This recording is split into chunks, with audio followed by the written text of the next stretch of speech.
Къде се събуваме? Ничем. Не мога да позная.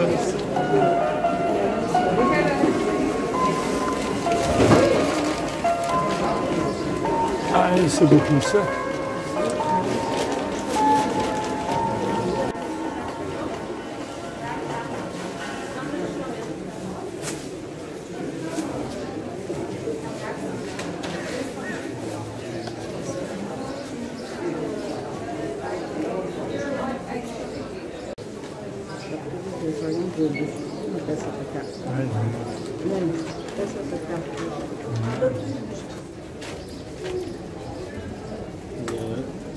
Си хвана чало, още да празваш. Не мога.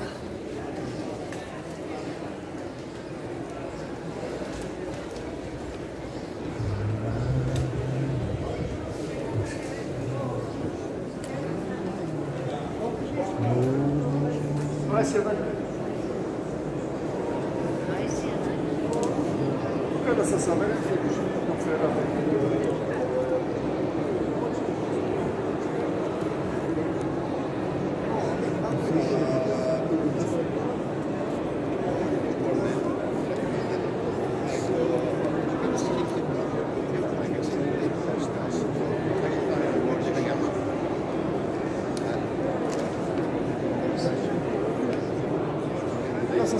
Да минем към средата, там ще ви събера да ви разкажа. Давайте.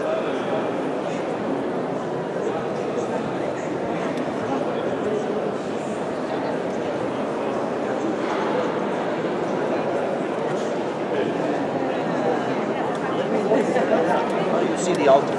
There are people that live forever that have never been out. They can be. But Синята джамия. Защо синя? Виждате ги фаянсовите плочи на втория етаж. От край до край. Образи няма, икони няма. Исляма забранява изобразяване на образи. Не е като в църквите. Заради това само растителни орнаменти на тези плочи. Лалета, там лилии, различни рози и така нататък. За приближените на султана. Самия султан се е молил зад колоната, там където е ремонтът, ъгълът, отзад на чорията. Мъжете са на първия етаж, всичко това е за мъже. 5 пъти на ден затварят преди всяка молитвите за посещение на туристи и отварят тази дървена преграда, за да могат там да минат да се молят. Там туристи не пускат, за да не се наложи да чистят пешо. До тук. Сега, купола е 33-4 метра висок. Държи се от 4 дебели колони, известни като слонови крака в османската архитектура. С диаметър 5 метра, облицовани с мрамор. Ето ги. Слонови крака в традиционната турска архитектура. След Света София вече махат колоните, защото Света София за пръв път сграда, където покрива е направен така, че с малки куполи пандативи държат големия купол, да няма нужда от колони. Уникално в това отношение от 6 век. С два свещника от двете страни, нещо като позлата отгоре с надписи. Това е михраба. Във всяка джамия го има михраба, гледа към Мека. Оттам имама ръководи молитвата. Той е обърнат напред, общината зад него, общността. По време на молитвите. От дясната страна е едно възвишение, отдолу черно, там с стъпала, отгоре с позлатен връх. С стъпала. Това е мимбера, откъдето се проповядва в петък. Като се събере народа в петък, когато всички трябва да са в джамия, главната петъчна молитва, тогава оттам имама проповядва след петъчната молитва. Значи всички тези имами, които се грижат за джамиите, са държавни чиновници. Тоест, държавата прави джамията, назначава чиновник. Теолог, завършил теология, знае Корана и се съобразява с Министерството на религиозните работи. Значи, макар че се твърди, че сме светска държава, все пак се държи под строг контрол исляма, защото Ако обладат, след това може да станат порази, както преврата 2016 година. Има различни фракции, различни течения в хляма.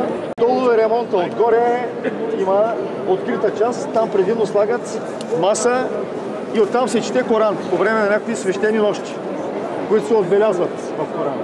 Там тражи за сметка на рисунките. Няма икони, няма образи, заради това наблягат на стъклописа и на калиграфията. Виждате различни части от Корана, от двете страни различни надписи. Там отсреща на син фон има два надписа. От дясно пише Аллах на арабски, отляво Мухамед.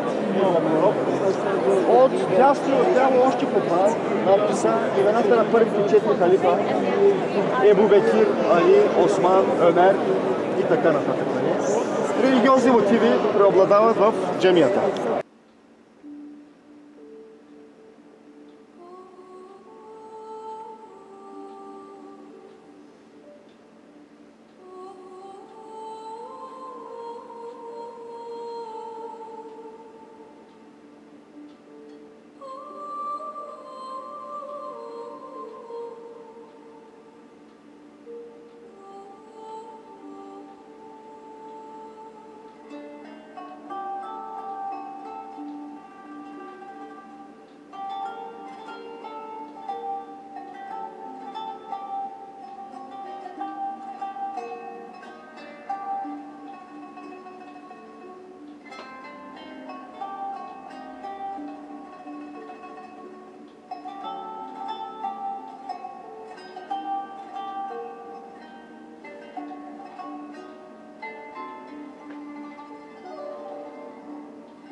Много.